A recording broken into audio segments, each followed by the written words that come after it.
Em entrevista à CNN nesta quinta-feira, o ex-presidente Jair Bolsonaro admitiu a possibilidade de colocar a mulher, Michele Bolsonaro, como cabeça de chapa nas eleições presidenciais de 2026 e de ser nomeado ministro da Casa Civil, caso ela vença a disputa. Ao ser questionado sobre a possibilidade de Michele disputar a presidência da República, Bolsonaro disse não ter problemas com esse fato. Sobre o filho 03, o deputado federal Eduardo Bolsonaro, o ex-presidente afirmou que ele está preparado e seria um excelente candidato à presidência, destacando suas habilidades como articulador político. No entanto, depois da repercussão da entrevista, Bolsonaro disse ao site Metrópolis que estava falando no campo das hipóteses, quando admitiu a possibilidade de lançar a ex-primeira-dama Michele Bolsonaro como candidata ao Planalto em 2026, caso ele permaneça inelegível. Bolsonaro afirmou que Michele disputará uma vaga no Senado por Brasília e reforçou os nomes dos filhos, Eduardo e Flávio, como seus possíveis indicados à disputa presidencial no ano que vem. Consta, a eleição 2026 começa mais cedo mesmo, né? Já tem aí muitos possíveis pré-candidatos e a impressão que a gente tem é que Bolsonaro está testando aí alguns nomes para o público, o nome da mulher, Michele Bolsonaro, tem também os filhos, o senador Flávio Bolsonaro e o deputado federal Eduardo Bolsonaro. Amanhã, inclusive, na entrevista que vamos realizar aqui com o ex-presidente Jair Bolsonaro, esse será, claro, um dos assuntos. Vamos tratar quem seria o possível candidato caso Jair Bolsonaro permaneça inelegível em 2026.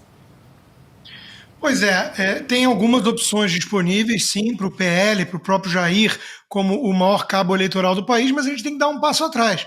Nós temos a obrigação de lembrar sempre que o fato dele não estar elegível, não poder ser o nome dele na disputa, é algo absurdo e que configura aí o regime lulista que estamos vivendo, como disse o próprio Milei, né? Regime normalmente se usa em diplomacia para lembrar que não é mais uma democracia. É disso que se trata. O Lula, preso, condenado em 3 instâncias por provas sobradas com 9 juízes e desembargadores, foi tornado elegível num passe de mágica, num malabarismo supremo. O Bolsonaro, por fazer uma reunião com embaixadores, que era uma prerrogativa dele como presidente, está afastado do pleito. Então, ele tem esse capital político na mão, ele escolhe quem ele quer endossar com esse capital político. O PL, o Valdemar Costa Neto podem ter outros nomes em mente, mas tem que combinar com os russos, no caso com o próprio Jair Bolsonaro. Alguns falam de uma chapa com o próprio Tarcísio, talvez Tarcísio e Michele, ou Tarcísio e Eduardo. Isso tudo vai depender, claro, da vontade do Bolsonaro de confiar numa chapa dessas, dependendo do papel que tenha, por exemplo, Kassab nesse acordo. Então, tudo está em aberto ainda. A Michele é uma pessoa que tem carisma, vai participar agora da maior marcha pela vida em Washington, né? Isso atrai muito esse público que ela já é vista com muita simpatia, que é o público evangélico, cristão em geral, e tudo isso vai cacifando a ex-primeira-dama de alguma forma para o cargo que ela quiser e que ela acordar com o marido para disputar. O nome Bolsonaro é um nome muito forte ainda em qualquer disputa no Brasil, até mais forte por conta de toda a perseguição que ele vem sofrendo. Se os Estados Unidos servem de lição para alguma coisa, está aí um caso bom. Pois é, Silvio, o nome de Jair Bolsonaro segue como muito forte aí na direita, mas há alternativas muito diferentes da esquerda, que trabalha muito com a hipótese de Luiz Inácio Lula da Silva mais uma vez para a reeleição. Como é que você vê esse um balão de ensaio? Ele joga o nome da Michele, depois joga o nome do Flávio, o nome do Eduardo, para sentir aí como é que o público reage a uma possível candidatura de um desses nomes, Silvio?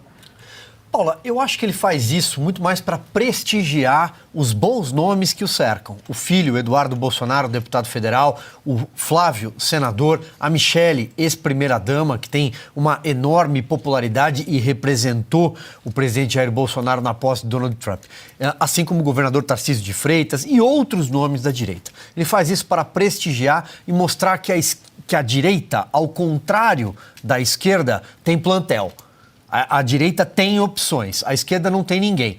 Não sabemos sequer se o Lula terá condições de se candidatar por questões físicas à reeleição e talvez porque o governo capenga caia de podre até 2026. Mas vamos lá.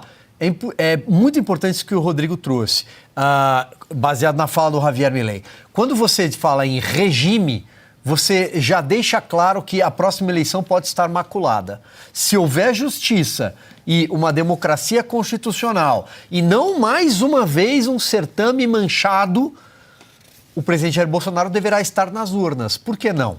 Nós temos um presidente que foi condenado em vários tribunais, reabilitado pela Suprema Corte para disputar uma eleição. Por que o presidente Jair Bolsonaro não poderia concorrer por causa de uma conversa com embaixadores? Aliás, isso também já foi dito em outros programas. A própria Ana Paula trouxe isso aqui num comentário recente, que quando se fala sobre isso no exterior, as pessoas dão risada. Elas dizem assim, é por isso que o presidente Jair Bolsonaro não pode concorrer? É por isso que talvez ele não possa sair do Brasil para ir a uma posse de chefe de Estado convidado por Donald Trump?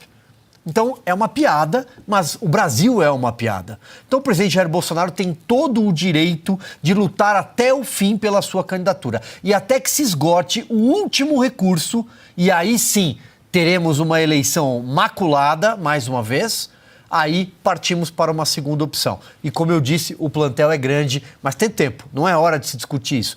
O que ele está fazendo é mostrar para a sociedade, para os eleitores, que a direita vai vencer, não importa quem concorra, com o apoio dele.